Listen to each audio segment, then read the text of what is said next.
হরে কৃষ্ণ। প্রিয় কৃষ্ণ ভক্তবৃন্দ, আশা করি ঈশ্বরের কৃপায় আপনারা সকলেই ভালো আছেন।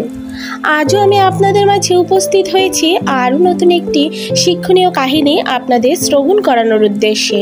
তো আসুন শুনে নেওয়া যাক। রাধে রাধে। একটি ছোট্ট ছেলে ছিল প্রচণ্ড রাগী।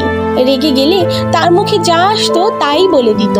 তাই দেখে তার বাবা তাকে একটা পেরেক ভর্তি ব্যাগ দিল এবং বলল যে যতবার তুমি রেগে যাবে ততবার একটা করে পেরেক আমাদের বাগানে কাঠের বেড়াতে লাগিয়ে দিয়ে আসবে। প্রথম দিনেই ছেলেটিকে বাগানে গিয়ে 35টি পেরেক মারতে হলো। পরের কয়েক সপ্তাহে ছেলেটি তার রাগকে কিছুটা নিয়ন্ত্রণে আনতে পারে। তাই প্রতিদিন কাঠের নতুন পেরেকের সংখ্যাও দিনে দিনে কমে এলো। সে বুঝতে পারল হাতুড়ি দিয়ে কাঠের বেড়ায় পেরেক মারার থেকে তার রাগকে নিয়ন্ত্রণ করতে পারাটা অনেক বেশি সহজ। শেষ পর্যন্ত সেই দিনটি এলো যেদিন তাকে একটি পেরেকও মারতে হলো না। সে তার বাবাকে এই কথা জানালো।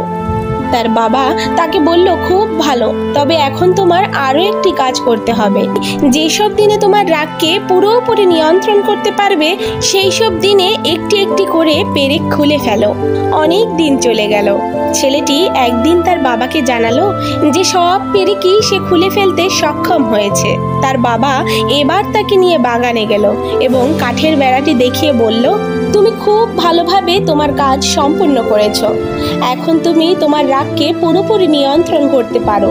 কিন্তু দেখো, প্রতিটা কাঠে পেরেকের গর্তগুলো এখনো রয়ে গিয়েছে। কাঠের বেড়াটি কখনো আর আগের অবস্থায় ফিরে যাবে না।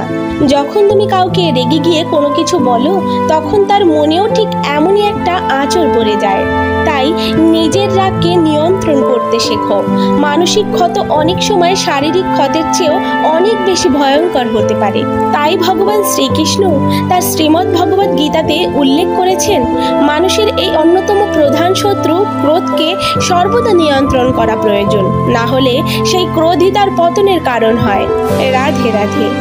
গোপলীলা কাহিনী এই চ্যানেলের উদ্দেশ্য হলো আপনাদের হৃদয়ে কৃষ্ণ প্রেম ও ভক্তি জাগ্রত করা।